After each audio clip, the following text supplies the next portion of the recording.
El tiempo y la realidad. Introducción. En mi opinión, lo que llamamos tiempo no es otra cosa que la medición del accionar de cualquier movimiento material y del espíritu en el espacio. El tiempo es tan artificial como el sistema numérico. Definitivamente es una medida caprichosa, creada por inquietos seres humanos de antaño. Sin embargo, su utilidad necesaria hace que la consideremos como natural. Pensamos que el paso del tiempo es lo que permanentemente arrastra nuestra existencia hacia el porvenir. En realidad, son los cuerpos con sus almas los que avanzan al vivir, transformando el espacio. Es común culpar al tiempo de todo tipo de consecuencias. El envejecimiento es una de ellas.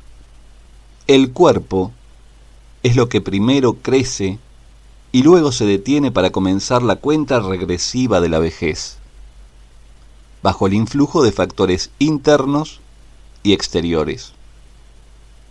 Nuestro organismo actúa por sí solo, sin la ayuda del avance de los años. Como es el tiempo inventado, el acompañante inseparable de una vida, se tiende inconscientemente a asociarlo con los vaivenes sanitarios de la carne. Pero no puede acusárselo de imponer su presencia como una mala compañía generadora de arrugas y malestares. Si pensamos un poco, nos daremos cuenta de que en realidad no hay cosa o acción que no transcurra su existencia sin el dominio aparente del tiempo inseparable de la vida misma.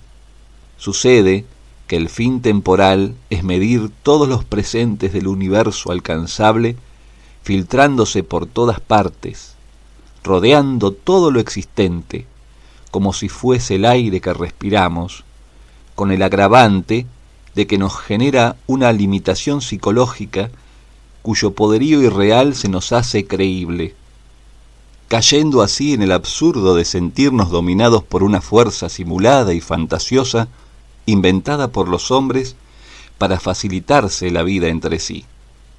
Nos sentimos atados al tiempo, y esta afirmación no se limita en su metáfora. Basta con bajar la mirada hasta nuestra muñeca izquierda para comprobar que efectivamente los relojes cumplen la perversa misión de esposarnos al imparable avance de las agujas. Como he dicho al comienzo de este capítulo, lo que creemos tiempo es una medida del movimiento que se subdivide en dos clases: el movimiento existente, que es el presente, y el movimiento inexistente, que es lo que tuvo su existencia en un presente y que luego pasó a formar parte de un pasado que ya no existe. También puede aplicársele esta denominación al movimiento que hasta el presente no ha acontecido, pero que posiblemente suceda en el futuro. ¿Todo movimiento nace y muere automáticamente? La respuesta es negativa. El movimiento comienza y termina si hay un generador que lo active y otro, o el mismo, que luego de un modo directo o secundario lo detenga. Ambas acciones, activación y desactivación, no pueden darse simultáneamente. Es más, para que un movimiento sea percibido y considerado como tal, es necesaria cierta mínima distancia entre su polo inicial y su polo final. Lo que la división artificiosa del tiempo hace es contar el transcurso del movimiento, dividiéndolo en múltiples y correlativas fracciones, como si se tratara a cada instante de una sola hoja de las utilizadas en el rápido pasar que nos ilusiona ópticamente durante la proyección de un dibujo animado. El tiempo por sí solo no existe. Fue ideado como una expresión matemática que pretende ordenar el transcurso del presente midiendo la duración de cualquier movimiento, función que nos resulta de gran utilidad en la vida diaria. Inútil es mirar hacia los milenarios relojes solares egipcios tratando de buscar una relación contundente entre el tiempo y la naturaleza. El universo funciona manteniéndose ajeno a los razonamientos matemáticos y el calendario artificial, como toda obra humana, está repleto de imperfecciones, por más que quiera excusarse aduciendo como inspiración a la naturaleza de los astros. La disparidad de los meses, la alteración de años bisiestos o la dionisiana polémica sobre el instante límite entre dos milenios son claros desenlaces de unos ideales mal fundamentados. A pesar de todo, soy partidario de no interrumpir ni saltear este sistema temporal de conteo que rige nuestro ordenamiento social. Ya desde hace casi 1400 años que la humanidad está acostumbrada a la arbitrariedad de este calendario, y creo que sería muy poco serio festejar el cambio de milenio con un año de anticipación. Pese a quien le pese, el siglo XXI comienza en el primer segundo del 1 de enero de 2001. Es así, aunque la base de esta afirmación resida en la mera casualidad. Es más, todo indicaría que el nacimiento de Jesús en realidad aconteció unos 4 años antes de lo que Dionisio el Breve supuso, por lo que bien posible hubiese sido que hoy, 17 de marzo de 1999, fuese un día del año 2003. Siguiendo un típico ejemplo de la teoría de la relatividad, si se inventase una nave capaz de trasladarse a la velocidad de la luz, casi 300.000 kilómetros por segundo, los astronautas que viajaran en ella hacia el espacio no advertirían nada extraño más allá de las típicas y no siempre presentes molestias de vuelo experimentables en los aviones que para esta comparación resultan considerablemente lentos. Si observasen cualquier reloj de a bordo, no notarían aceleración alguna. Los avances rítmicos de los relojes o cronómetros digitales y sus nociones personales de tiempo transcurrido serían para estos exploradores tan habituales como cuando tomaban cuenta de ellos en tierra firme. Sin embargo, en el momento en que la nave retornase a su punto de partida, los tripulantes advertirían, al tomar contacto con la realidad terrestre, que desde su despegue había pasado muchísimo más tiempo del que ellos vivenciaron. Este sería el razonamiento que cualquiera haría en su lugar, puesto que, como antes he dicho, la idea del tiempo está demasiado instalada en la humanidad como para que sea aceptable dejarla de lado. Pero lo cierto es que como el tiempo no tiene peso propio, porque sólo existe en su rol de artificio matemático creado por el hombre, en este ejemplo se ha mantenido constante tanto para la realidad de los astronautas como para lo vivido por la mayoría que se quedó en la Tierra. Si existe una diferencia de perdurabilidad, no se debe a una variación del ritmo en los circuitos o engranajes de los relojes, sino a la enorme divergencia producida por la velocidad de movimientos. Estos fenómenos pueden lograrse cuando la rapidez de desplazamiento, como mínimo, se acerca demasiado a la velocidad constante de la luz. De lo contrario, las diferencias serían imperceptibles.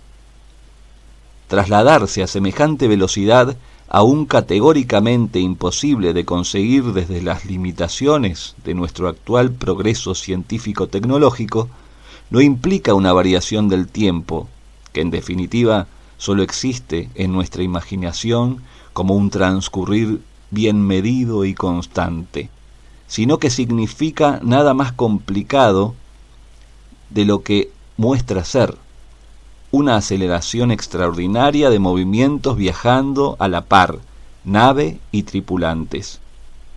Moverse más velozmente que el resto no quiere decir que se posea un tiempo más rápido o más lento que los demás.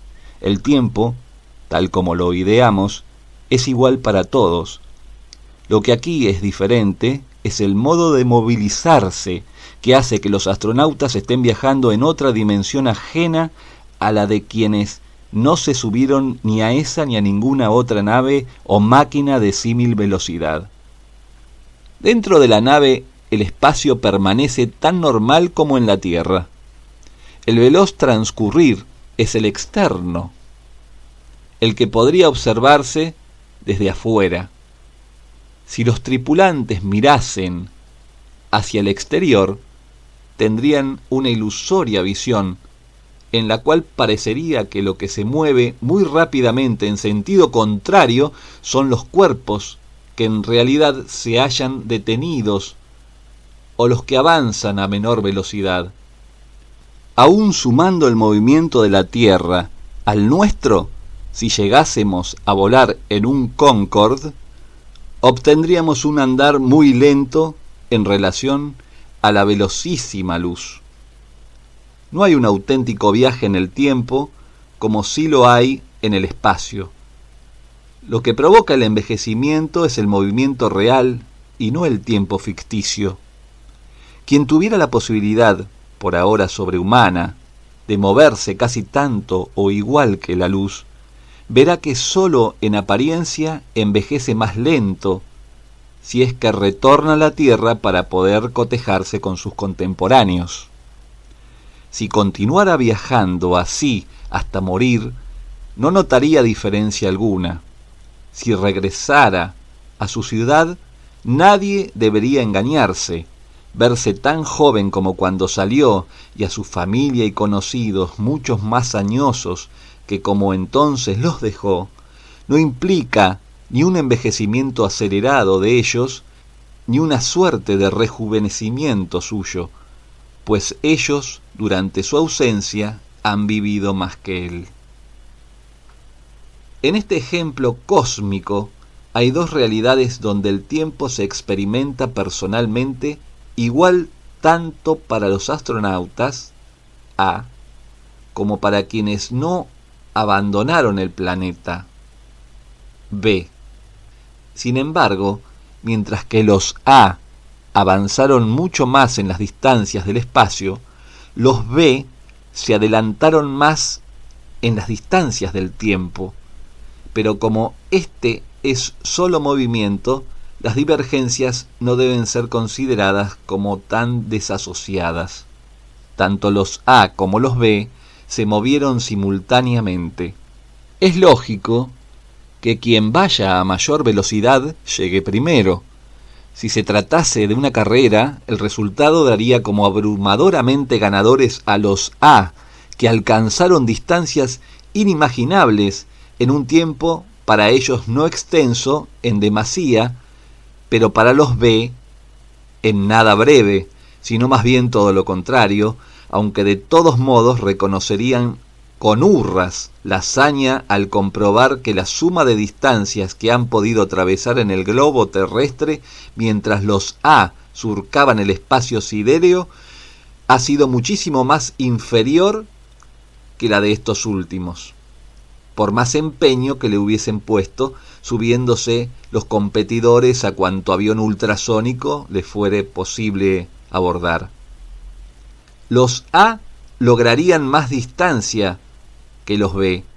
Obviamente estaríamos frente a una competencia atípica donde los participantes no avanzarían a la par, uno al lado del otro, sino en espacios ambientales completamente distintos. Pero si a la suma de distancias alcanzadas por B hasta el retorno de A se la sacara imaginariamente de su recorrido reiterativo y curvo por la atmósfera de nuestro planeta y se la dispusiera en forma recta hacia el espacio exterior, al igual que A realizó su viaje, los resultados serían los mismos. La tecnología empleada en el desplazamiento de A sería muy superior a la de B, y por ende A triunfaría sobre B, al igual que un avión le ganaría una carrera a un caracol lastimado. Cuando la tripulación de A regrese, sentirá biológica y psicológicamente que, por ejemplo, han pasado 18 horas desde el despegue. En cambio, para los que se quedaron en la Tierra, los B, habrá transcurrido 20 años y 8 meses. Serán más viejos. Paradójicamente, utilizando diferentes medios, los A llegaron primero a una mayor distancia, pero los B llegaron antes a una mayor edad. En realidad, aquí no hay hazañas biológicas, sino tecnológicas. Para los A y los B, el tiempo dura lo mismo, porque así fue establecido convencionalmente. Al ser la medición temporal un invento de las mentes, escapa a las leyes de la naturaleza. Podrá parecer relativo en el ejemplo que ahora nos distrae, porque vemos que para unos pasan 18 horas y para otros más de 2 décadas, pero en verdad es constante y absoluto.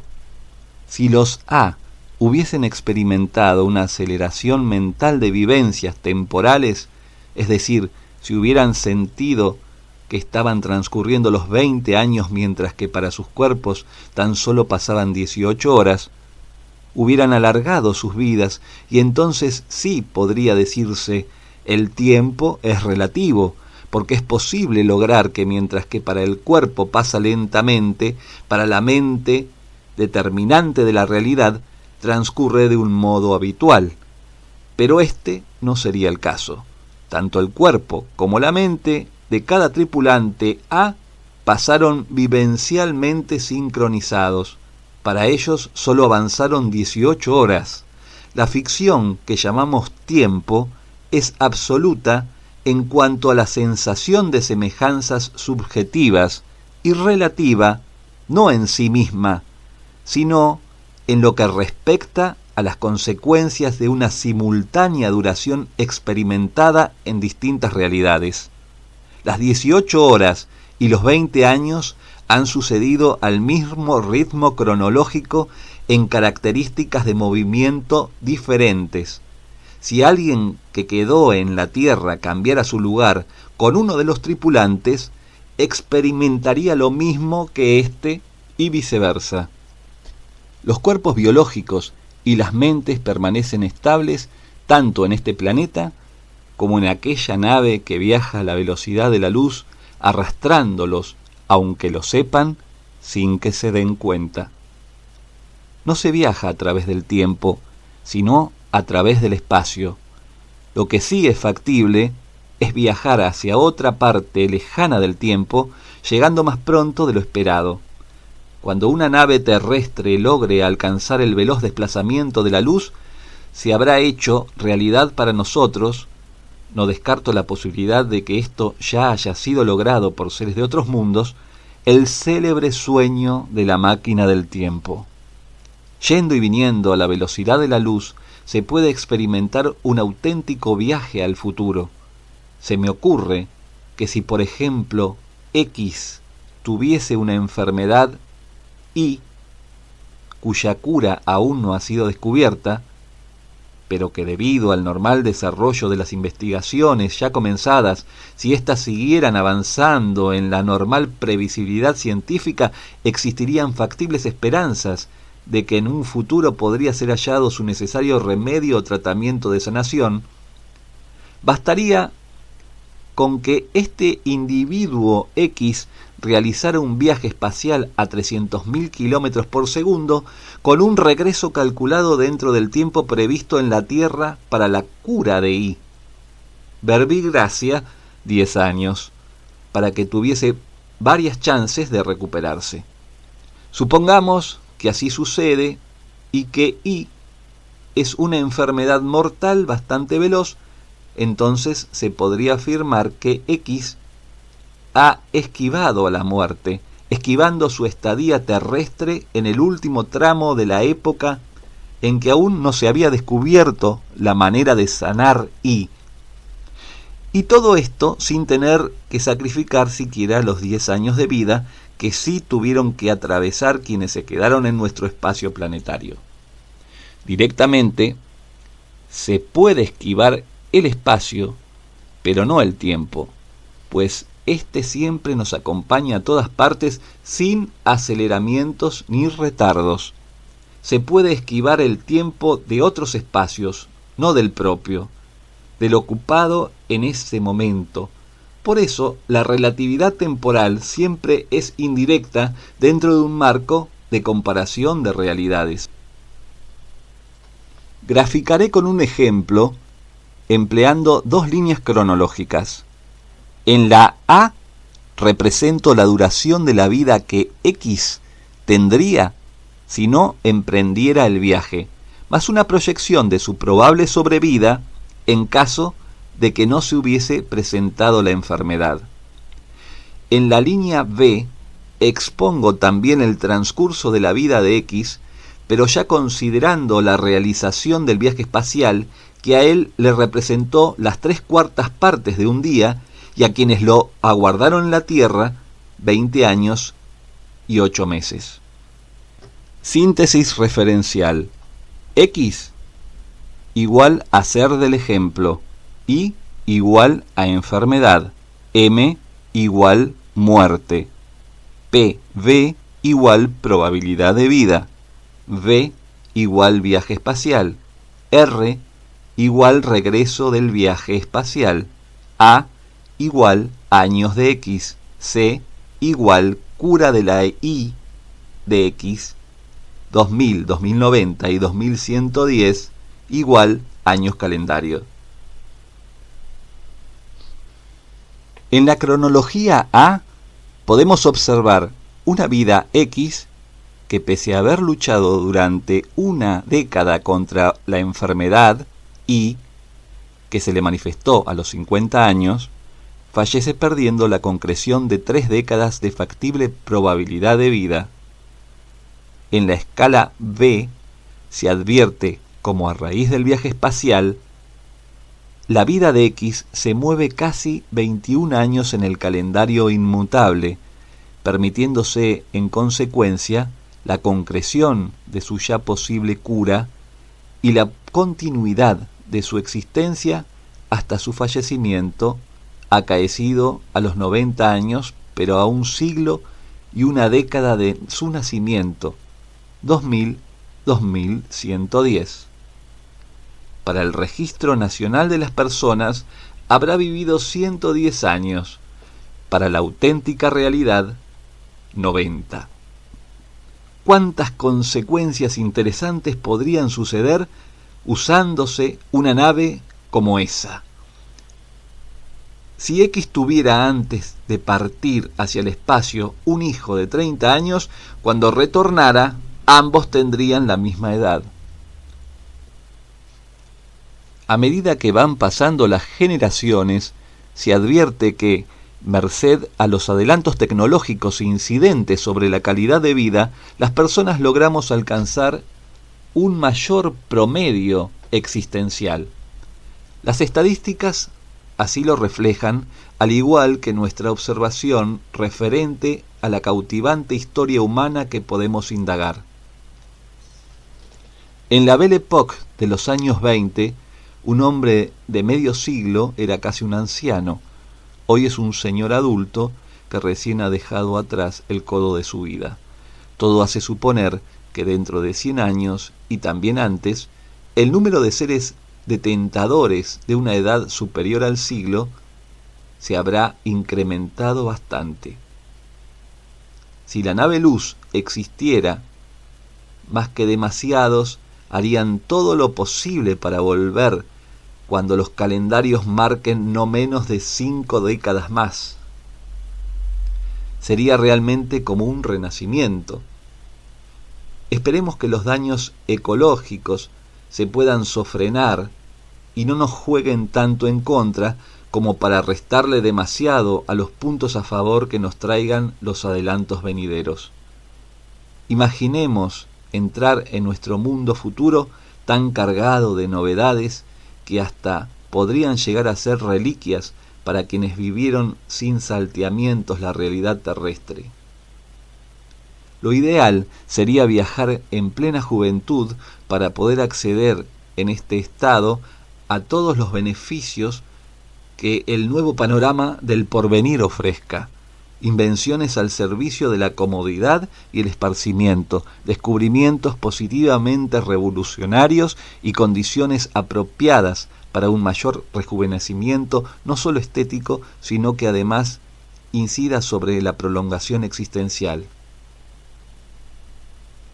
Claro está que como el porvenir es incertidumbre, quizás como contrapartida a los logros positivos se hayan instalado también calamidades desde ya indeseables, que inclusive pesen lo suficiente como para que los osados viajeros espaciales se arrepientan de haber emprendido semejante desplazamiento. Pero en fin, mucho se ha dedicado ya a la literatura de ciencia ficción sobre estas situaciones cautivadoras de imaginaciones y muy distantes, como para dedicarme ahora a edificarlas a través de las palabras delimitadas por mis puntos de vista. A mayor cantidad de viajes, sería factible experimentar mayor número de realidades futuras que de otra manera para el viajante serían imposibles de ver. De este modo, se podría estar salteando años, décadas e incluso siglos como un privilegiado testigo fragmentario de la historia. Esa sería la solución más conveniente para evitarse largas esperas posibles e imposibles, razonablemente próximas dentro de los márgenes biológicos de una vida o hasta ahora increíblemente realizables por su lejanía tan afuera de estos límites naturales de la humana existencia. Ha habido casos recientes en donde lo raro pasa por el volver a despertarse tras varios años de invariable coma profundo. Pongámonos un poco en el pensamiento del recuperado cuando tome conciencia de su nueva realidad distorsionada por los cambios. Similar impacto vivenciaría el viajero de la luz, con la importantísima diferencia de que él no habría envejecido casi nada, apenas horas, días o meses, meras nimiedades para una cronología simultánea en la Tierra, construida con años de desgastes. Teoría de la realidad absoluta. La realidad del universo es una sola, pero como quienes vivimos en él no somos seres omniscientes, tan solo podemos ser testigos de esa realidad desde nuestro panorama corpóreo y mental, que incluye la información que nos llegue sobre otros puntos de vista a los que podemos adherir o no, con o sin razón. Sería un error encasillarse solo en las fracciones de la realidad que percibimos, desautorizando por fantasioso a lo que se escape de ese limitado panorama. Si no advirtiésemos la certeza de que la realidad es única y absoluta, correríamos el riesgo de suponer que, como dos puntos de vista difieren pese a haberse comprobado que ambos son auténticos, la realidad es relativa. Volviendo al ejemplo de la nave, si A, tripulante de la misma, al regresar llega a la conclusión de que ha demorado 18 horas en cumplir su travesía y B, habitante de la Tierra, difiere al asegurar que ha estado 20 años y 8 meses aguardando el arribo de A, tendremos dos puntos de vista verdaderos de la única realidad absoluta. De esa comparación entre visiones innegables, no debe deducirse que por sus diferencias se comprueba que la realidad es relativa. En principio, todos los puntos de vista que forman parte de la realidad, en tanto sean objetivamente veraces, son absolutos. Excepcionalmente, dos ópticas sobre una misma cuestión, pero desde vivencias distintas, por más reales que fuesen, pueden tornarse relativas al ser comparadas entre sí, quedando descubierta la divergencia. Es factible que una visión cierta no sea la absoluta, la que nadie contradiga. Debemos ser cuidadosamente responsables y no confundir puntos de vista reales con la realidad, que es una sola. Los primeros, pese a ser ciertos, no son concluyentes, lo mismo que una verdad incompleta. No son autosuficientes, precisan sumarse a otros puntos de vista para obtener la realidad absoluta de determinado análisis. Muchas veces uno mismo puede ubicarse paso a paso en los distintos puntos necesarios para observar, por ejemplo, un determinado objeto. Entonces, por sí solo, pero tampoco con la autosuficiencia de un único examen, podrá lograr un análisis completo, aunque también formado por la adición de todos los diferidos puntos de vista posible, en este caso solo propios, para el cual es imprescindible recurrir al movimiento. Si tenemos a 4 personas, cada una de ellas ubicada frente a una fachada del Palacio de Versalles, nos darán descripciones parciales de acuerdo al lado del gran edificio que tuvieran adelante. Por separado, no nos darían cuenta de la realidad externa del palacio, sino de una visualización de una parte relativa de ella. Cuando se relacionen los informes de los 4 observadores detallistas, obtendremos un panorama humano y por ende perfeccionable de un solo aspecto minúsculo de la realidad absoluta de todo el universo. Dentro de esta única realidad cabemos todos y todo, incluso lo ficticio, que al manifestarse, aunque sea en la idea que lo origina, ya queda incluido dentro de esta insondable dimensión universal. Como ya he explicado, según mi parecer, el tiempo es artificial y absoluto. Los seres humanos somos capaces de crear artificios materiales e ideales. El tiempo pertenece como concepto puro a este último grupo y puede ser representado materialmente a través de relojes, calendarios y objetos afines. También me he ocupado de recalcar que el tiempo es la medida del movimiento, que al nacer del movimiento no es otra cosa que movimiento. Si se me objetara una contradicción, puesto que varias veces he afirmado que el tiempo nació de la inventiva humana, respondería con esta pregunta: ¿acaso las ideas no son abstractos movimientos? Por supuesto que sí, la vida misma es movimiento. Y con más razón aún, aunque innecesaria, cuando se advierte que esa idea abstracta y creativa gestada en el ritmo tácito de su propio movimiento está directamente inspirada en el desplazamiento físico. La naturaleza es relativa en sus movimientos. A veces parece que es más constante, pero nunca se desplaza de un modo idéntico. Los seres vivos se mueven libremente, el viento sopla desparejo, la respiración fluctúa en su cadencia, las mareas danzan para las costas, las puestas de sol, los parpadeos, la intensidad de las lluvias, los ritmos cardíacos, la duración de los días, los contornos de las nubes, las texturas de los suelos, la graduación vaporosa de las temperaturas, son todos despliegues naturales excluyentes de la tediosa rigidez, maestros originarios de la variedad y de la esencia de lo relativo. El movimiento no siempre es una aptitud relativa natural. Que el tiempo sea movimiento no implica que también sea natural, puesto que se trata de un movimiento ideado y por ende artificial. Ningún ritmo de la natura posee la absoluta precisión impuesta a las fracciones simétricas de las unidades invisibles del tiempo. Esta distribución estricta no fue diseñada caprichosamente, sino que responde a los parámetros lógicos de la común utilidad organizativa. Partió de un inicial enfoque puesto en los lapsos delimitados por la transformación de los días en noches y los movimientos biológicos que rigen nuestro cuerpo. Como gran parte de los artificios, se basa en la naturaleza que nos forma, sustenta y contiene. En cualquier parte, más allá de las convencionales disposiciones necesarias de los usos horarios, un minuto siempre dura 60 segundos, una hora 60 minutos y un día 24 horas.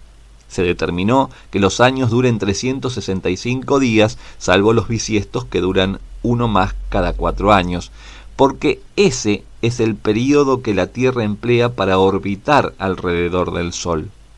Todo ha sido absolutamente calculado por el hombre para poder planificar en orden su existencia. No es posible salir de esa medición cronológica hasta tanto no se acuerde mundialmente lo contrario. El tiempo no posee ni un ápice de relatividad. Si un reloj atrasa, problema suyo. El tiempo no retrasa, es perfecto. Por razones de comodidad, en algunos países durante ciertas épocas del año se decide retrasar o adelantar la hora oficial como algo momentáneo. Esto puede hacerse sin inconvenientes y sin socavar la esencia temporal, puesto que un artificio puede ser ajustado a gusto en lo que no dependa de una ley natural inquebrantable. No importa que X nación opte por retrasarse una hora, como tampoco preocupó que se hayan diseñado los usos horarios de acuerdo a la incidencia solar, motivos por los cuales esa nación decidió hacer ese cambio. Sí sería intolerable que decrete en su territorio que, por ejemplo, a partir de cierta fecha los minutos durarán 70 segundos, porque así se estaría rompiendo con la función de uniformidad mundial organizativa por la que el tiempo primordialmente ha sido creado. En cambio, si el planeta entero se pusiese de acuerdo en modificar, como en ese ejemplo, la duración de la unidad de fraccionamiento temporal, eso no se hará porque no tendría positivas razones de ser, sería factible de concretarse sin que por ello se desmorone el carácter absoluto del tiempo. Todo artificio material o abstracto nace de una o varias ideas modificables. El tiempo, idea abstracta, no es una excepción a la regla. Si a partir de esta noche comenzara a regir una nueva cronología y la duración que hasta ahora cabe en 28 horas se comprimiera en 24, o los años se subdividieran en 10 meses de 40 días, el mundo seguiría funcionando. Al principio algo confundido, pero todo será cuestión de que la costumbre, como siempre, se imponga en su reinado acomodando los tiempos. A la natura nada le interesa las creaciones, solo ideales de los hombres. Las materiales, las ideas que pueden plasmarse en una cosa, sí podrían llegar a ser una amenaza, pero las puramente ideales como el tiempo son fantasiosas intrascendencias desechables.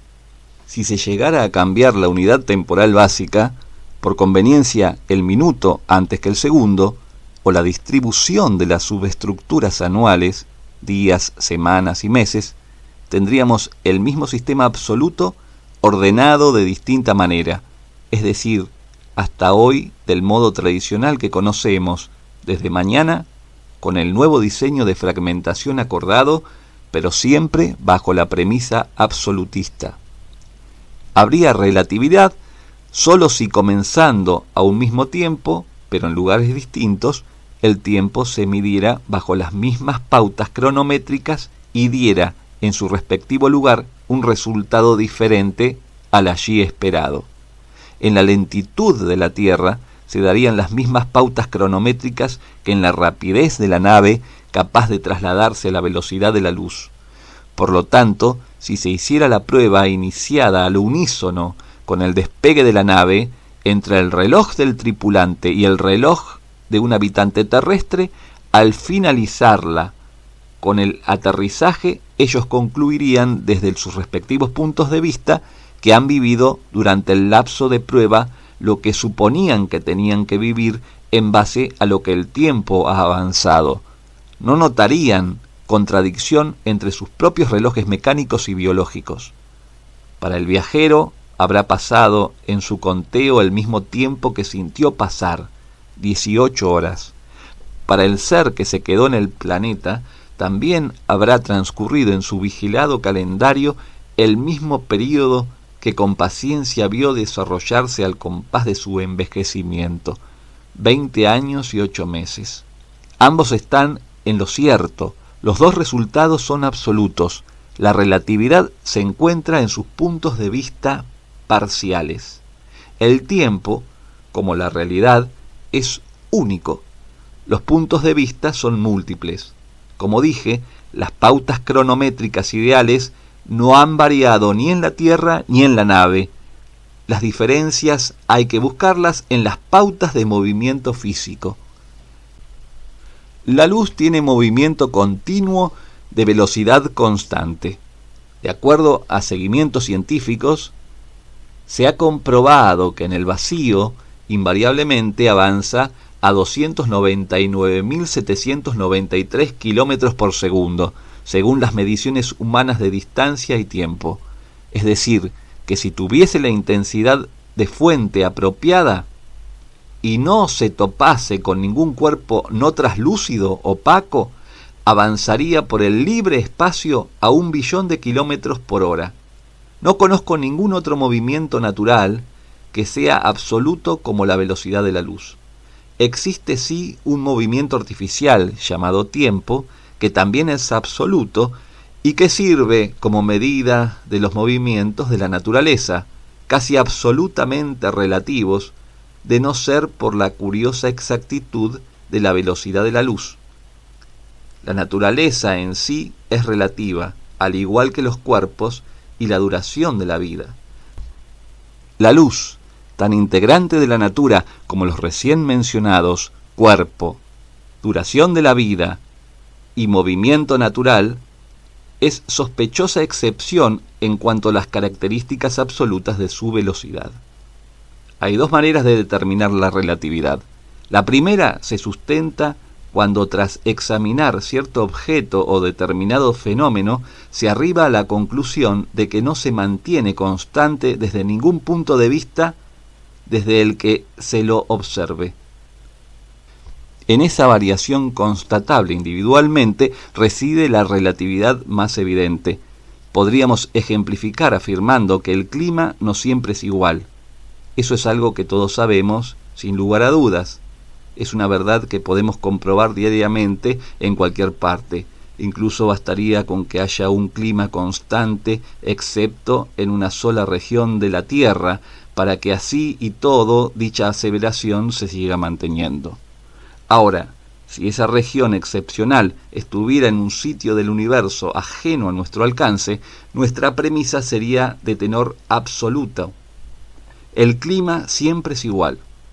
Quien osara romper con tal afirmación, aparentemente tan obvia, debería probarlo descubriendo esa zona que escapa a las reglas, y es ahí donde entraríamos en la segunda manera de determinar la relatividad, para la cual es necesario desenmascarar las cosas o acontecimientos que son absolutos tan solo en apariencia. El modo de lograrlo consiste en ver un mismo objetivo desde distintos puntos de vista. Si existen divergencias entre conclusiones verificadamente verdaderas, podríamos decir que ese objetivo visto así parece relativo, porque es A, pero también B, y cuantos puntos de vista ciertos y diferentes surjan sobre él. Ninguna de esas afirmaciones separadas es absoluta, ninguna se basta así sola para conocer la totalidad de una parte de la única realidad. Retornando al ejemplo de la nave, la conclusión del astronauta A y la de quienes lo aguardan en suelo firme B son distintas cuando se las compara en números artificiales, 18 horas y 20 años, pero iguales cuando se las coteja como sensaciones basadas en lo que habitualmente alguien experimenta al controlar cada tanto el avance de un reloj mientras que nota cómo avanza su vida, de manera tal que uno podría llegar a saber a ciegas más o menos el momento en que un minutero completa su vuelta. Es preciso hacer hincapié en este tema, aunque se me acuse de reiterativo. Para A, las 18 horas fueron eso y nada más, y los 20 años y 8 meses de B no duraron esos 1080 minutos, sino lo que siempre duran 2 décadas más 2/3 de un año. Aquí el objetivo fue la duración del tiempo. Como se halló una diferencia, se simplifican las cosas afirmando: el tiempo es relativo. A primera vista, la regla es convincente porque puede durar, por ejemplo, 18 horas y 20 años y pico a la vez. El error estaría en los preparativos mismos de una prueba como la de la nave, al caer en la ingenuidad de que es posible comprobar que el tiempo, artificio ideal absoluto, puede llegar a variar y en consecuencia mostrarse en su oculta autenticidad relativa. No es preciso hacer ningún experimento para comprender que el tiempo es absoluto. Anteriormente expliqué los asideros de esta aseveración. 1 minuto dura 1 minuto en cualquier sitio del universo en donde una persona cuerda lo mida. El tiempo es fijo porque así se determinó que sea. Las reglas humanas son manejadas por la humanidad, no por la naturaleza, aunque las personas seamos parte de ella. Si se advierte una divergencia, es simple ilusión en lo que al tiempo respecta. Si éste variase, tanto A como B lo hubiesen advertido. El tiempo físico psicológico sería muy distinto al mecánico sin desperfectos. Eso no sucederá nunca. Es imposible que pase con un tiempo ideal creado como absoluto, sobre el que no puede intervenir la naturaleza, que encima ni siquiera lo registra.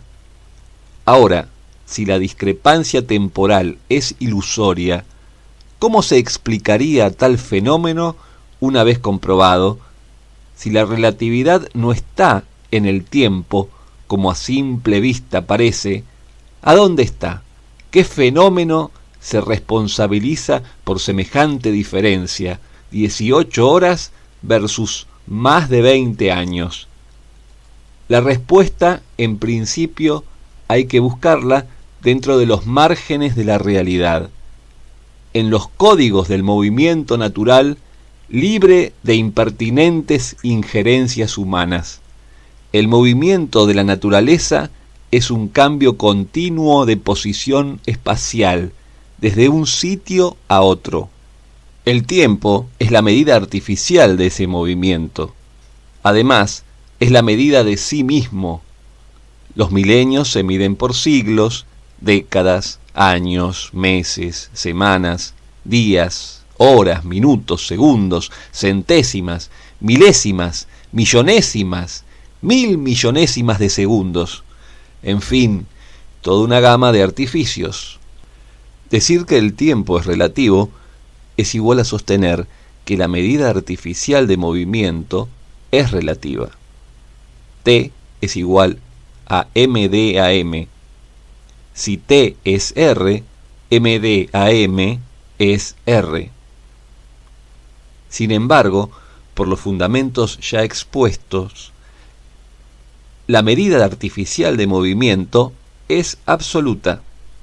Una medida no es igual al objetivo que está midiendo o al que puede medir.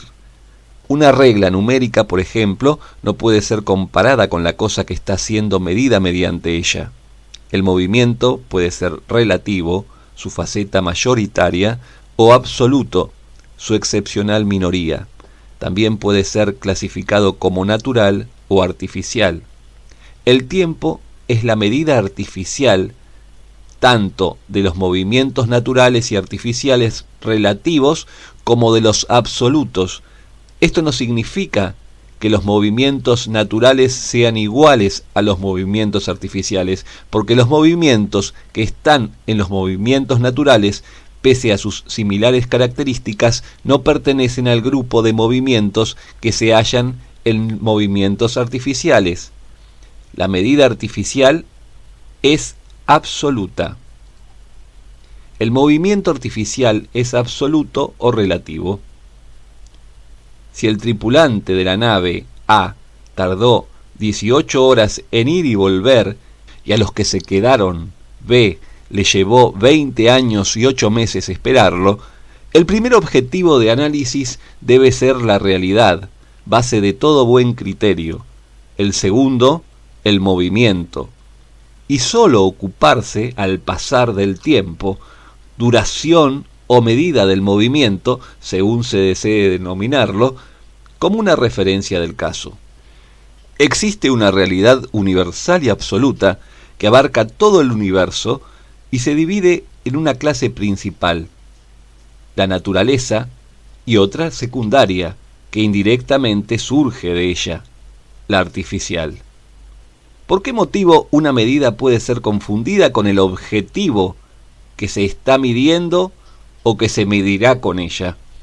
Si con una regla mido el cuaderno sobre el que ahora deslizo estas palabras y obtengo el resultado, 32 centímetros por 24 centímetros, es lógico que interprete la regla mide 32 centímetros por 24 centímetros en vez de aplicarle dicha medida al cuaderno. Lo mismo sucede cuando se confunde al tiempo con el movimiento en el mayor alcance conceptual del vocablo. La teoría general de la relatividad, en lugar de establecer, entre otras reglas, que el tiempo es relativo, debería haberse ocupado más bien del movimiento que se relaciona con él, previa ubicación del análisis en un contexto interrelacionado de la realidad. El tiempo no es relativo, siempre es absoluto, aunque estuviese hecho de cálculos erráticos. Basta con que aceptemos y comprendamos sus pautas invariables, pues no ha sido creado como un informal sistema de improvisaciones cambiantes. Quien tenga bien en claro esto, jamás podría avalar una relatividad del tiempo, al menos no con esas palabras. Tampoco sería una verdad concluyente afirmar tan solo que el movimiento, en vez del tiempo, es relativo, porque equivaldría a caer en una definición parcial y contradictoria que omite señalar que también a veces es absoluto, como quedó comprobado con la constante velocidad de la luz cuando se desplaza en el vacío espacial.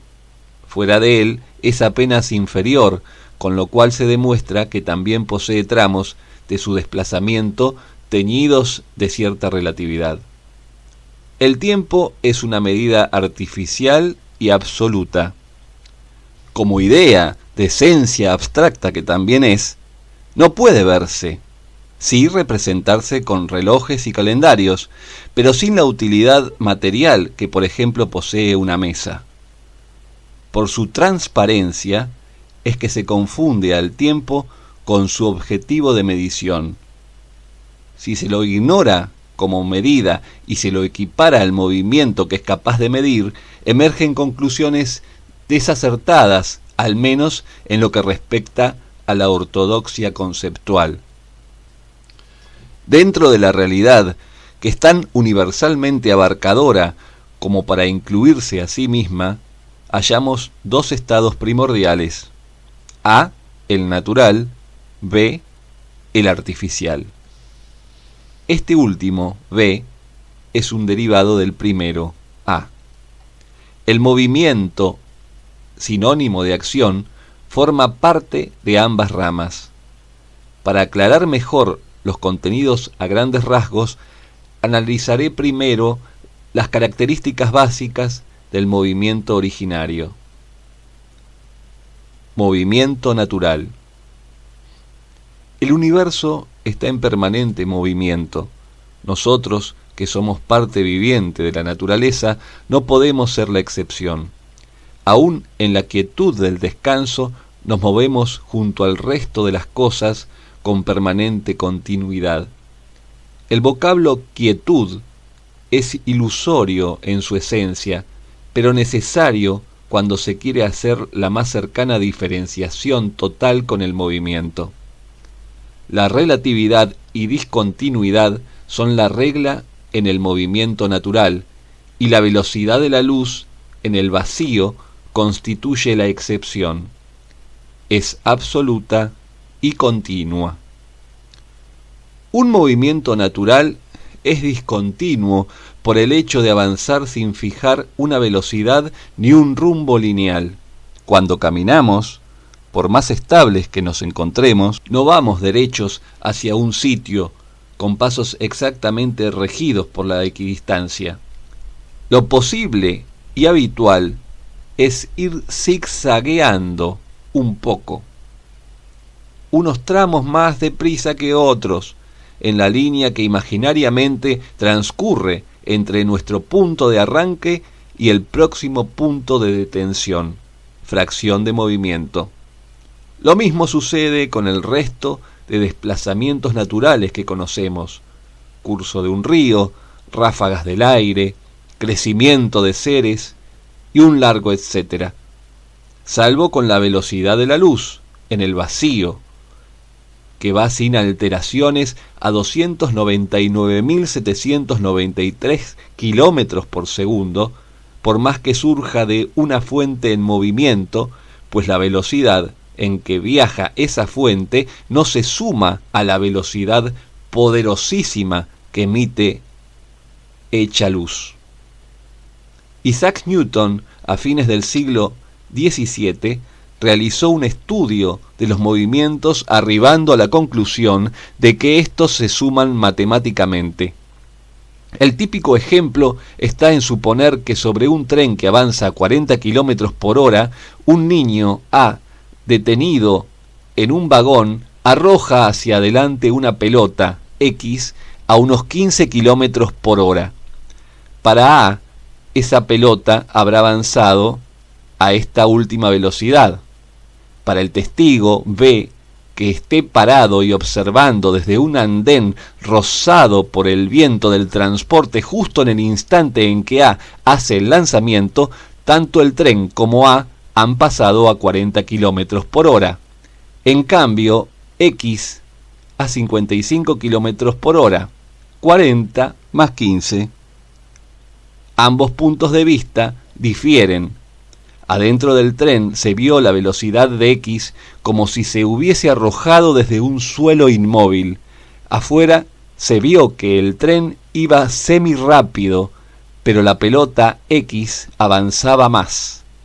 En realidad, si pudiéramos observar a, X y B desde el espacio exterior, diríamos que, más allá del fenómeno de velocidad adicionada recién descrito, hay que tener en cuenta que todos, incluso B, en su actitud de pausa, están avanzando sin advertirlo junto al recorrido del planeta al que pertenecen. Otra clasificación es la que marca diferencia entre el movimiento natural transitorio y el movimiento natural biológico. El primero, como su nombre lo insinúa, consiste en el desplazamiento que observamos tanto en las personas como en los animales y ciertos elementos inertes pero móviles de la naturaleza. No somos estáticos, movemos nuestro cuerpo para desenvolvernos en nuestra cotidianeidad, del mismo modo que la Tierra gira alrededor del Sol, la lluvia cae desde las nubes, el viento agita una arboleda o un río fluye muy ondulante. La ley de gravedad se combina con otras leyes naturales, haciendo que el móvil universo despliegue sus jugadas. El movimiento natural biológico puede ser ejemplificado con el crecimiento que se geste internamente, aunque a veces se manifieste hacia el exterior hecho forma cambiante. Se suele decir con firmes fundamentos que cada uno de nosotros y de nuestros hermanos, los animales, tenemos nuestro propio reloj biológico, el cual nos avisa, verbigracia, de cuándo debemos dormir o alimentarnos, mediante las respectivas alarmas del sueño, vencedor de párpados y del apetito crujiente en la boca estomacal. Son los movimientos internos de nuestro sistema circulatorio, digestivo, respiratorio. Funcionan automáticamente sin el auxilio de nuestra conciencia. Todos los movimientos naturales biológicos tienen su propia velocidad, discontinua, irregular, pero independiente de la rapidez, estabilidad o quietud del movimiento natural transitorio. Es que así como disponemos del libre albedrío para movernos por el mundo como podamos o mejor nos plazca, dentro de nuestro cuerpo tenemos un movimiento biológico que actúa, salvo sabotaje, a su propio ritmo. No interesa si estamos descansando, corriendo o viajando a bordo de un avión. No importa nuestro estado de movimiento natural transitorio, pues nuestro movimiento natural biológico avanza sin tener en cuenta tales circunstancias bajo los parámetros poco variables de su velocidad. Ambos sistemas van juntos, pero paradójicamente separados en lo que a rapidez respecta. Pese a ello, los movimientos naturales transitorios sí dependen de los movimientos naturales biológicos, íntimamente relacionados con la esencia de la vida física. No se puede ir a ninguna parte si el corazón o los pulmones se detienen, o una parálisis anula la independencia motriz. Los movimientos naturales biológicos hacen a nuestra salud. Por el contrario, los movimientos naturales transitorios son prescindibles. Se puede vivir aún preso del más efectivo amañamiento absoluto. La quietud natural, como contracara del movimiento natural y dentro del mencionado sentido ilusorio del concepto, sin considerar la movilidad planetaria, puede ser absoluta, muerte ya libre de los desplazamientos materiales de la inercia, o relativa, descanso, postración, etc. Movimientos artificiales. Entrando al plano del estado artificial, volvemos a encontrar la dupla clasificatoria de lo relativo y absoluto que nos hace retrotraer a conceptos expuestos que viene bien seguir remarcando. Los artificios emergen de ideas creativas capaces de transformar la realidad natural, dándole el valor agregado de la originalidad humana.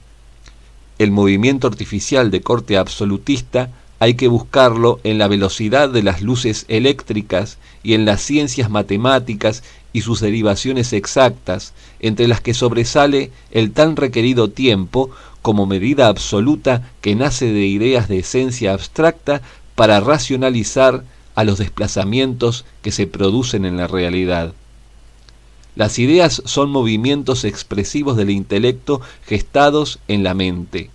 Pensar es un verbo que denota plena acción, por más abstracto que sea su alcance conceptual. Los artificios nacen de ideas que poseen esencia material o abstracta. Una idea de esencia material es aquella que concreta su utilidad cuando mediante el dictado de sus pautas se logra combinar y o transformar materia prima hasta convertirla en un producto o subproducto según se trate de materiales extraídos directamente de la naturaleza o de estos ya procesados y ahora incorporados como artificios a un nuevo producto artificial. La idea de esencia abstracta es la que puede cumplir su función sin que sea necesario recurrir a la materia más allá del rol comunicativo que ésta puede imprimirle. Se trata de creaciones que el intelecto edifica con palabras, números o notas musicales que, por ejemplo, pueden transmitirse mediante grafías volcadas sobre el cuerpo del papel y que sin embargo tienen una misión ajena a lo material e íntima del entendimiento que sólo puede existir en la invisibilidad de las mentes o de los sentimientos del alma. Son ideas que no apuntan a esos inventos que facilitan nuestra comodidad cotidiana mediante su materialización en objetos producidos de acuerdo a sus pautas. Pueden ser clasificadas como absolutas o relativas. Sobre las primeras, ya hice con anterioridad referencia bajo una breve mención de ejemplos. El tiempo y las matemáticas en su más amplio sentido conceptual, con el exacto hilo conductor que los une por códigos de derivación numérica. Esas reglas podrían haber sido organizadas de otro modo, pero lo que en verdad importa es que fueron establecidas convencionalmente como absolutas. La relatividad surge de los diferentes puntos de vista interpretativos. Las ideas de esencia abstracta relativa, por un lado, son las desarrolladas para la comunicación cotidiana sin ninguna intencionalidad de apuntar creativamente hacia la materia. Son los comentarios del habla, de los gestos y de las cavilaciones internas habituales que todo ser humano necesita para existir como alguien y no como algo o una cosa carente de un mínimo raciocinio que lo conecte con la realidad.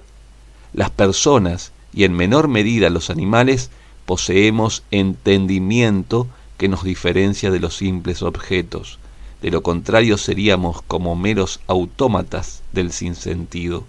Fonéticamente y por escrito expresamos nuestros subjetivos pensamientos para comunicarnos con nuestros semejantes e intercambiar información y pareceres sin intención de hacer obras materiales o abstractas, sino simples manifestaciones de la fugacidad reinante, improvisaciones desechables y necesarias para rellenar los tediosos silencios coloquiales, expresiones o reflexiones internas traductoras de los sentidos. La otra rama de las ideas de esencia abstracta relativa es la que le da vida a la creación artística musical o literaria, pues la arquitectura, escultura y pintura pertenecen al grupo de ideas que poseen esencia material, lo que por supuesto no significa que un simple refugio precario sea una obra arquitectónica, una silla sea una escultura, o un empapelado de una pared sea igual de significativo que un valioso cuadro. A veces las fronteras son algo difusas. Una silla hecha por un ebanista o un diseñador innovador y un empapelado que sobresale por la beldad de sus arabescos poseen una combinación de practicidad y arte contundentemente notables. Un caso especial constituye la arquitectura, que ya desde el vamos debe tener en cuenta las premisas indispensables para que desde sus características propias sea digna de pertenecer al mundo del arte. Utilidad, estabilidad y belleza, los famosos 3 principios romanos. La literatura y la música no están en el formato que las expresa, sino en las ideas y sensaciones que pueden expresar y provocar. La escultura, pintura y arquitectura no pueden prescindir de la materia para lograr realizarse en vez de quedarse en un proyecto trunco. Están ligadas a lo visual, es decir, a lo que, pese a nacer de las ideas y ser generadoras de ellas, en nada se asemeja a lo abstracto.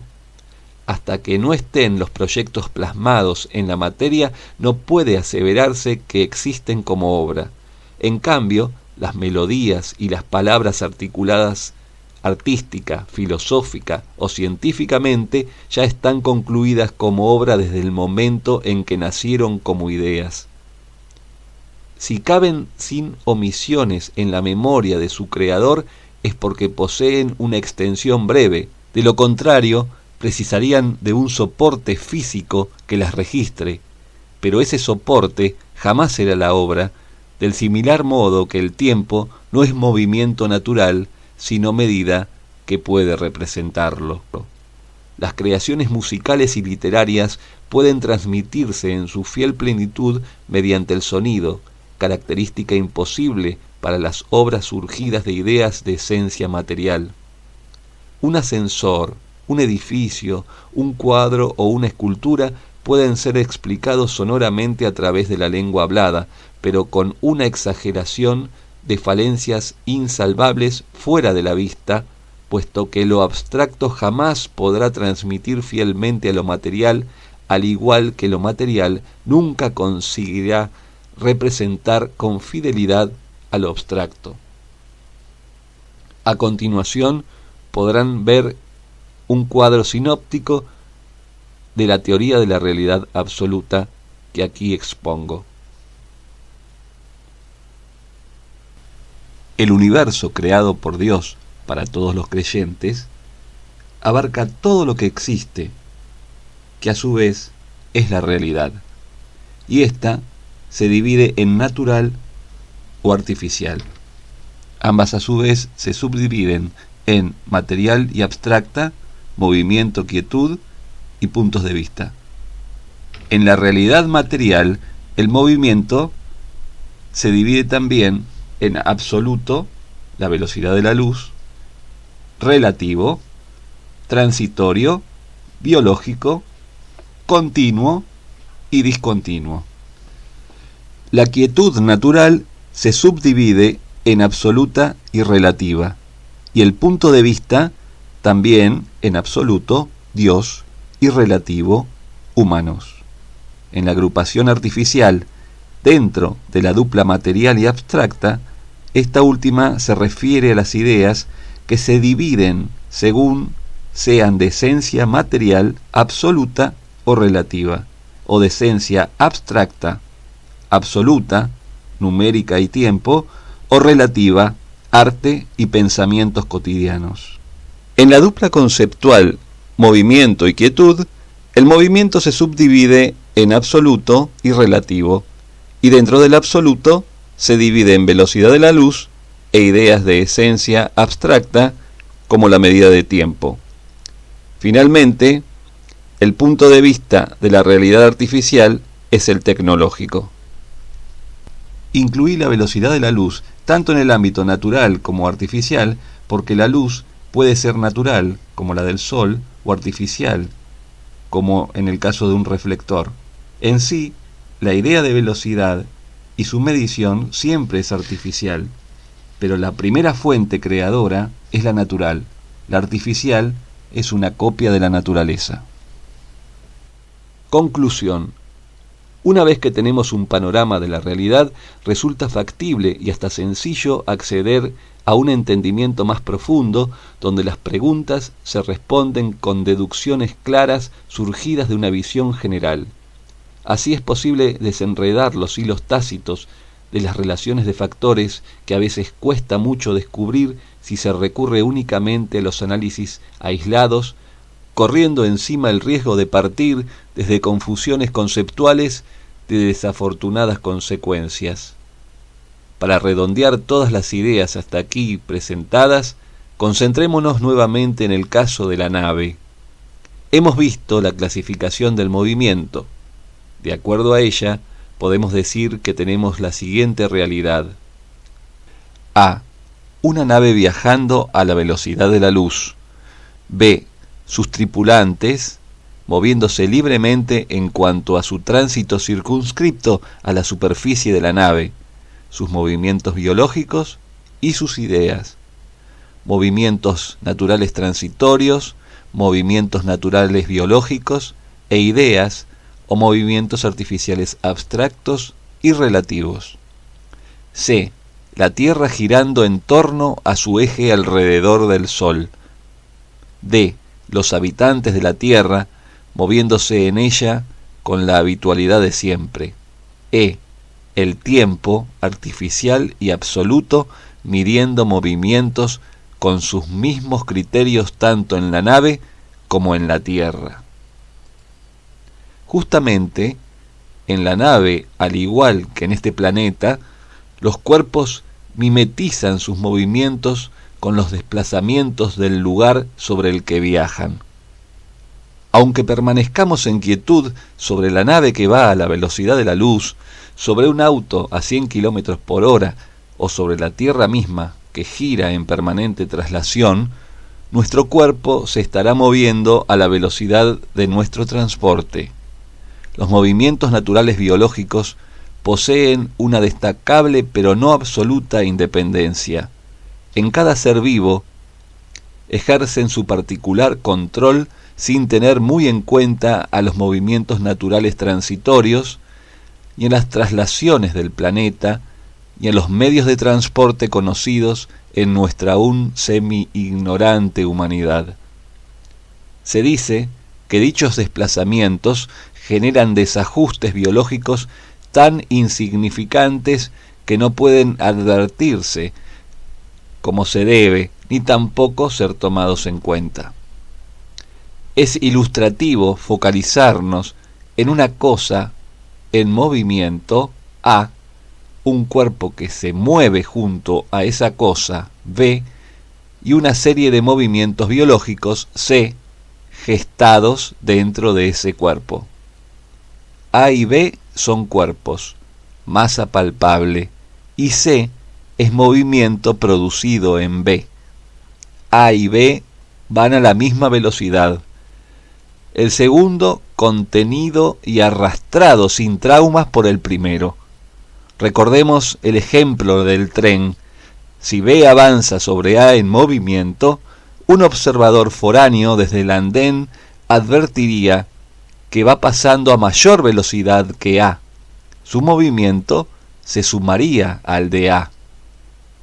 El caso de C es diferente, puesto que si bien va adentro de B, que a su vez va adentro de A, al no ser materia, sino movimiento de esencia material, no sería apropiado deducir que tiene la velocidad resultante de la suma de su rapidez con la de A y B.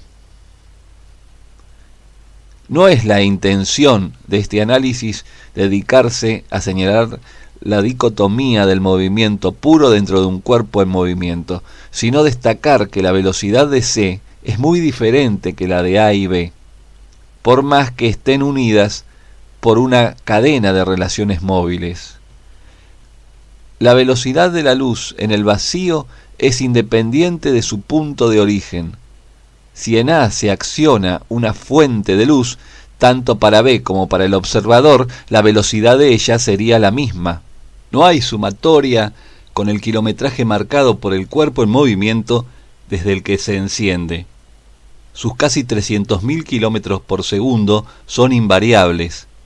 Así lo demostraron los experimentos que en 1888 hicieron los señores Michelson y Morley al medir la velocidad de la luz de dos estrellas. De una de ellas, la Tierra se iba distanciando mientras que se acercaba a la otra, y sin embargo, las conclusiones recabadas fueron idénticas.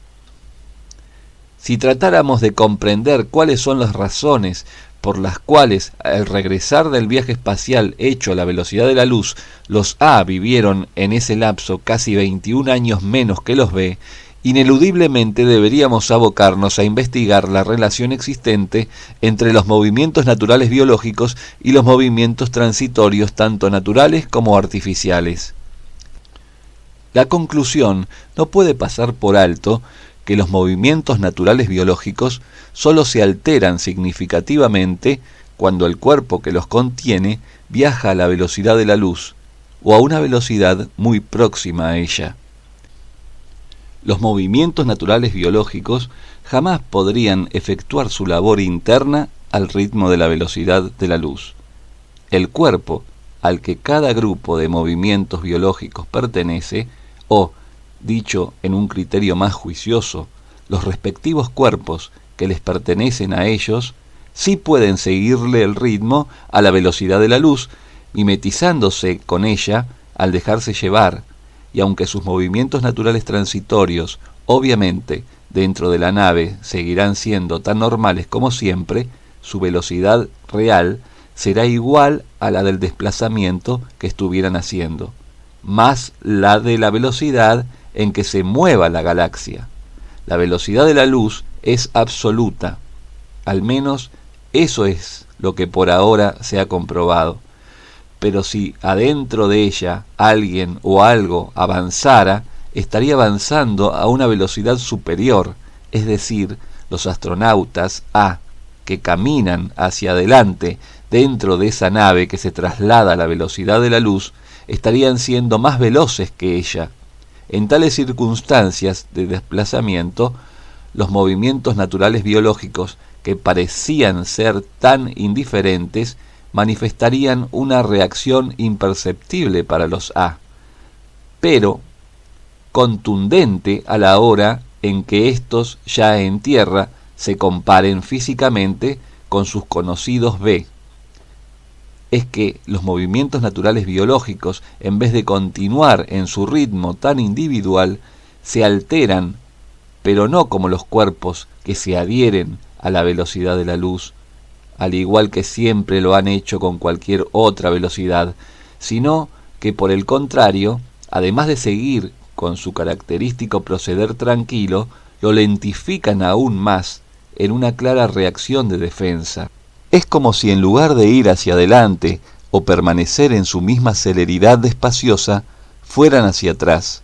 Los movimientos se hacen más lentos, la velocidad de la luz les quita fuerza y por ende los A se benefician en el sentido de que mientras la nave se desplace a esa velocidad, sus mecanismos biológicos no permanecerán al mismo ritmo anterior, sino que por primera vez reaccionarán con notoriedad, accionando propiedades equilibrantes, atrasándose como una compensación por el inusitado nivel de rapidez al que son sometidos cada uno de los cuerpos sobre los que rigen su control, y de paso adecuándose a esa nueva realidad de movimiento donde se consigue en escasa medida de tiempo conquistar una distancia que en la Tierra, a velocidades normales, se podría alcanzar en un plazo muchísimo mayor. Si pudiésemos algún día manejar nuestro reloj biológico con precisión y mediante métodos más efectivos y factibles de conseguir que el mentado ejemplo de la nave de luz, lograríamos regular a nuestro gusto la duración de nuestra vida. Sería como accionar a voluntad la llave que en cada ser vivo abre y cierra en diferentes grados la compuerta del flujo vital que nos arrastra. Cuanto más lento fluya, más duradera será nuestra existencia. Creo con firme seguridad que hasta tanto no tengamos en claro todos los secretos de ese mecanismo, mal no nos vendría priorizar la tranquilidad del descanso. Casi siempre es más saludable descansar de más que trabajar en exceso. Pero retomemos el análisis principal de esta conclusión sin demorarnos más en una de sus ramificaciones. La nave, tal como la imaginamos dentro de los parámetros de la lógica, va en línea recta hacia el espacio, alejándose cada vez más de nuestro planeta.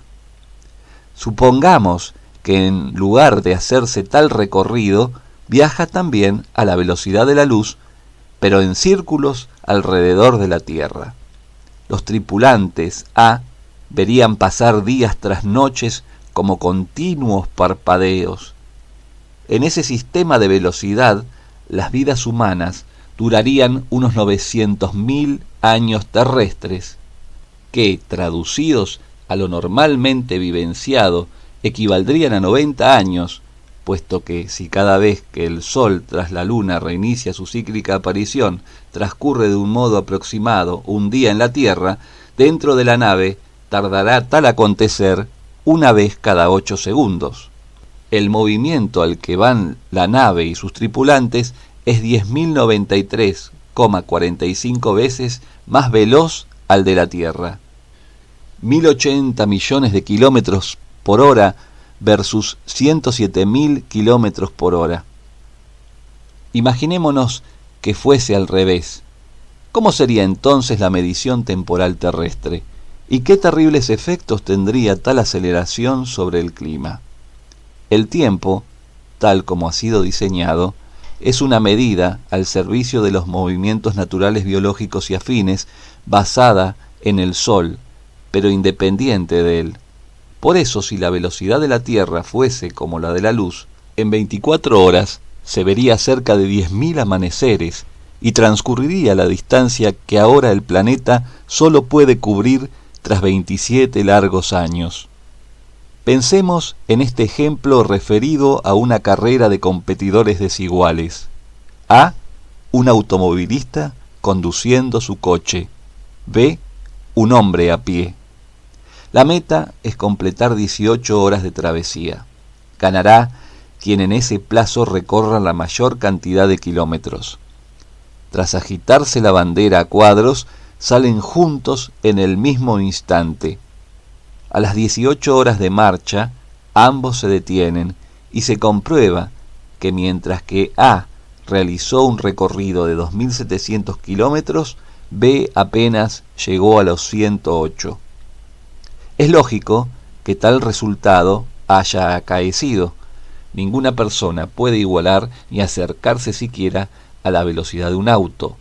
A y B están en el mismo presente, pero en sitios distintos, alcanzados durante un idéntico lapso a velocidades dispares.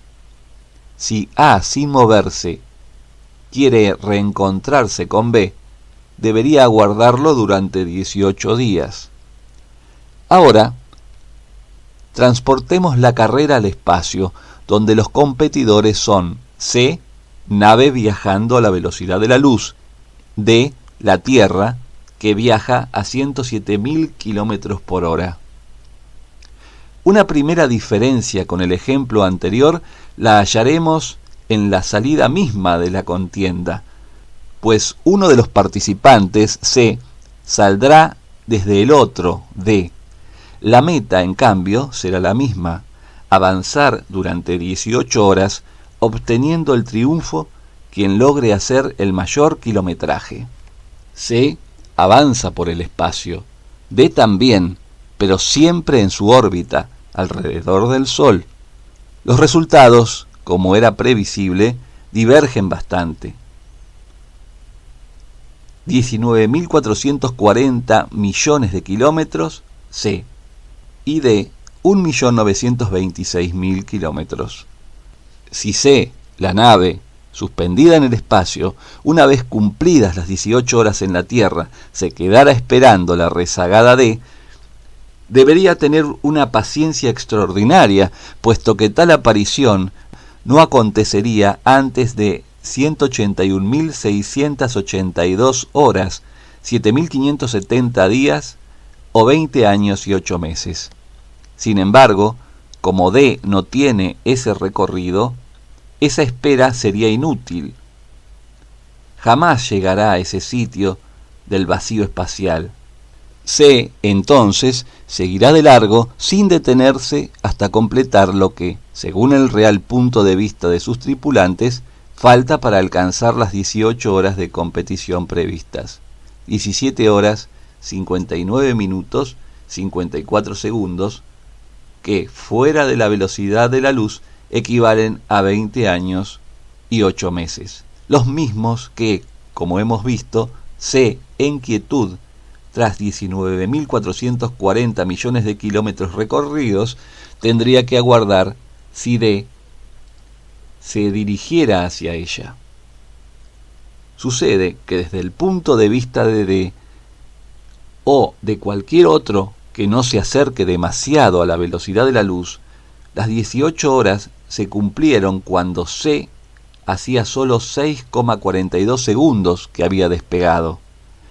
Para C, cada vez que pasa un segundo, está avanzando 3.025 millones de kilómetros, y esto es así en lugar de ser un fruto del delirio. El tiempo artificial no cambia, siempre es el mismo para medir movimientos distintos. Paradójicamente, la rapidez de C es tardanza en D. La Tierra tiene que esperar más de 20 años para que en la nave se considere que han pasado 18 horas. En el ejemplo del auto A y del hombre B, el primero, ganador, debía esperar a que B llegase al sitio donde debería haber llegado junto a él si ambos hubiesen tenido una misma capacidad de kilometraje. En este caso sucede lo contrario. D tiene que tolerar la demora de la triunfante C, porque según el punto de vista de ésta, las 18 horas a la velocidad de la luz se vivencian como 18 horas contadas a velocidades normales. Desde una gran distancia, lo que pasa rápido se ve pasar lento. El tiempo no es relativo. Cualquier movimiento natural, exceptuando a la velocidad de la luz en el vacío, por supuesto que sí lo es, dado que la improvisada libertad es quien lo anima. Claro está que en un mismo espacio no pueden caber dos o más velocidades a la vez. Sí es factible que se dé un movimiento dentro de otro, y así sucesivamente, pero no dos al unísono en un mismo sitio. Nosotros, como no podría ser de otro modo, estamos muy acostumbrados a la velocidad terrestre. En base a ella, dentro de nuestras generaciones pasadas se inventó al tiempo y a las restantes medidas absolutas. Los movimientos naturales biológicos y afines también han sido importantísimas influencias para la artificial cronología. Cuando viajamos durante varias horas en avión y llegamos a otro país, no nos vemos más jóvenes, pero experimentamos un desajuste horario que nos perturba a veces el sueño. Es entonces cuando notamos que debemos aguardar un poco hasta que nuestro reloj biológico se adecúe a esa nueva realidad que nos envuelve. Al viajar a la velocidad de la luz, arribaríamos demasiado pronto a sitios muy lejanos donde no encontraríamos a ninguna sociedad con su sistema horario y de almanaque al que adaptarnos. Apenas la inmensidad del espacio nos daría la bienvenida. Nuestro sueño y apetito permanecerían aún ligados a la frecuencia terrestre, pero desde el punto de vista espacial, y no hallaríamos ninguna razón para cambiarlos. Por más que hayamos recorrido en 18 horas lo que la Tierra avanza en cerca de 21 años, no hay motivo alguno para que nuestros movimientos naturales biológicos nos hagan mantener los ritmos de sueño, hambre y envejecimiento terrenal. En apenas el 75% de un día es imposible sentir la necesidad de comer y dormir todo lo que nos hace falta en 2 décadas. Tampoco es posible vernos un año más viejos cada hora. Movimientos tan lentos no entran en movimientos tan rápidos. 1000 kilómetros no caben en 10 metros. 100 kilogramos de alimentos no pueden ser digeridos por un solo estómago en 1 hora. A mayor velocidad se precisa menor tiempo para avanzar y hacer ciertas cosas, pero no todas. Si me apresuro, tal vez pueda alcanzar un tren antes de que parta, pero nunca podré hacer latir el corazón a 500 pulsaciones por minuto. El movimiento transitorio externo puede variar considerablemente, ya sea por tracción a sangre o con la ayuda mecánica. El movimiento biológico, dentro del cual también se hallan las pulsaciones, se mantiene por lo general estable. Sus cambios se dan de una manera muy modesta. Por el momento no existe ningún artificio capaz de regularlo notablemente. Qué magnífico sería envejecer más lento y pensar más rápido. El pensamiento no es movimiento biológico, sino idea o movimiento artificial abstracto de esencia, también abstracta o material y carácter relativo. Pensamientos comunes y artísticos, o absoluto, pensamientos de ciencias exactas. Pese a su origen artificial, los pensamientos, al igual que todo, surgen de la naturaleza. Sin cerebro no se puede pensar. Y si en algo se asemejan, aún más con los movimientos biológicos, es en la limitación que los caracteriza. No se puede ni crecer ni pensar más rápido de lo que lo hacemos. Cada persona posee sus propios movimientos naturales biológicos y pensamientos independientes al resto, pero sin embargo parejos en cuanto a velocidad. Desde ya, las diferencias existen, pero nunca tan notables. El límite está en nuestro propio cuerpo, que no da abasto para mayores movimientos. El espacio es inconmensurable, por ende es posible lograr desplazamientos físicos tan grandes y veloces en él. Dentro de nuestro cuerpo, los movimientos naturales biológicos y pensamientos van lo más deprisa que pueden. Es factible que se reduzcan dentro de sus posibilidades, pero jamás que se aceleren más allá de su barrera natural. En la nave C, los movimientos naturales biológicos y pensamientos no pueden seguir el ritmo de la velocidad de la luz. Si así fuera, el viaje para los astronautas sí habría durado 20 años y 8 meses, como considerarían que duró quienes se quedaron en tierra. Lo que sí pueden hacer es desacelerarse inconscientemente al mantener el mismo ritmo acostumbrado a la tierra firme o a cualquier otro movimiento menor a la velocidad de la luz. Se acomodan sin advertirlo a la medida artificial y abstracta del tiempo, ideada también en relación a los relativos pensamientos y movimientos naturales biológicos. Ven que los cronómetros marcan que transcurrieron 18 horas y ellos sienten que así sucedió, porque de hecho así fue. No lo alucinaron. El tiempo marcado, que jamás puede estirarse como los movimientos que mide, así lo demuestra. La nave está en una dimensión, la Tierra en otra, pero ambas dentro de la única realidad.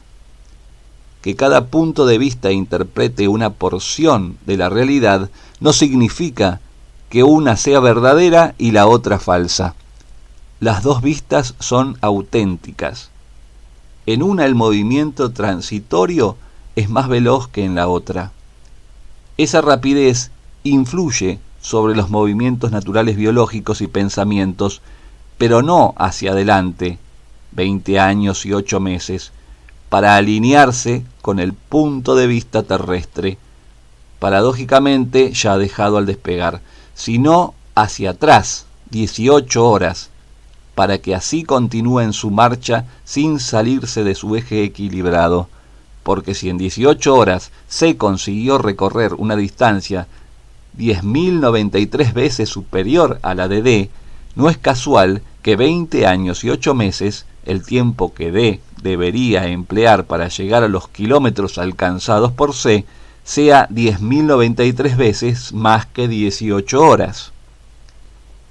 En ejemplo parcial, desde el parecer de D, se recorrió 1 hora de viaje, cuando en realidad, para C, fueron apenas 0,356 segundos.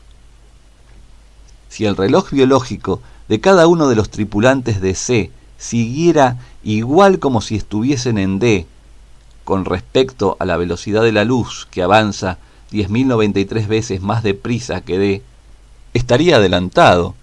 Iría, como recién dije, aproximadamente por 1 hora transcurrida cada 0,356 segundos. Y sostengo que es aproximado porque la hora exacta no coincide con la hora biológica subjetiva. Por eso es que se retrasa sin demora alguna, no bien se despega a la velocidad de la luz. Pasa lo mismo que cuando se viaja a otro país lejano. Lo único que aquí la adaptación del reloj biológico es inmediata e imperceptible debido a la gigantesca dimensión de velocidad que se da en la nave. Si ese retraso no sucediese, la tripulación sentiría física y mentalmente que el viaje duró lo mismo que calcularon en la Tierra, 248 meses y no 18 días, con lo cual el movimiento extra de la nave no contaría para nada. Con la misma vara del tiempo se miden todas las velocidades. Todos los relojes involucrados en la prueba funcionan bien, tanto los de C como los de D. ¿Por qué entonces hay tanta diferencia entre ambos? La respuesta es sencilla, porque se desplazan sobre cuerpos que van a velocidades muy diferentes.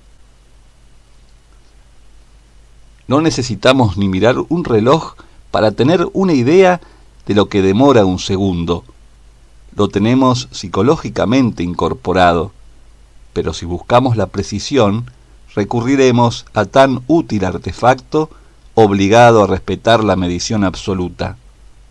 Si un desperfecto le impide cumplir con su misión, no por ello se va a afectar la simetría del tiempo. Se tienen en cuenta los que funcionan del modo correcto y listo. Por su exactitud, un segundo se mueve en lo que dura un segundo, aquí, a 1000 años luz o en donde sea. Pasa que al irse tan rápidamente en el instante que solo lleva el casi mínimo avance del segundo, en D pasaron casi 3 horas. Si C se hubiese guiado por el punto de vista terrestre, en 18 horas hubiera podido hacer 1.924.671 kilómetros en 6,42 segundos, según su real parecer, contra los 1.926.000 kilómetros de D, es decir, que hubiese perdido la contienda y de paso se habría comprobado que algo andaba mal, porque es inverosímil que la Tierra sea capaz de ganarle a la velocidad de la luz, que por ahora es considerada como la máxima velocidad conocida. Para evaluar ecuánimemente a C, hay que tomar en cuenta su propia visión, las 18 horas que en D son casi 21 años.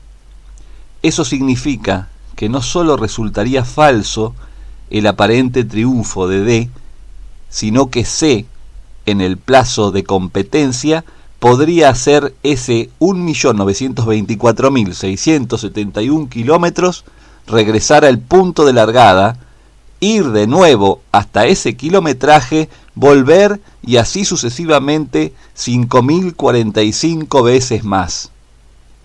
El velocímetro es relativo, no así las mediciones que representa, que son absolutas. Mientras que un reloj siempre y en todas partes debe avanzar al mismo ritmo, el contador de kilometraje se mueve de acuerdo a la generalmente desprolija velocidad. En la nave C, el velocímetro vuela mientras que el reloj va con sus parsimoniosos movimientos inalterables. Debe tenerse muy en cuenta que si tomamos al pie de la letra solo el punto de vista de C, tampoco arribaríamos a un buen puerto, dado que para ella habría que contar el recorrido de D justo hasta que termine el suyo, lo que implicaría otro resultado falaz, un empate exacto, los mismos kilómetros, con la fundamental diferencia que mientras C demoró 18 horas, D tardó apenas 20 años y 8 meses más. Si consideramos todos los puntos de vista intervinientes, circunscribiéndolos a lo que observan de sí mismos y sus alrededores, sin dar por sentado que tales comprobaciones de corte subjetivo son extensivas, más allá de esa panorámica, a terceros, podremos obtener un alcance más cierto de la vasta realidad que nos incluye. La lógica interrelación de certezas pequeñas es capaz de disipar grandes dudas. Las generalizaciones aisladas, por el contrario, suelen arrastrar a quienes las creen indubitables hasta el pantano de las inútiles equivocaciones. Ariel Carrizo Pacheco, 1999.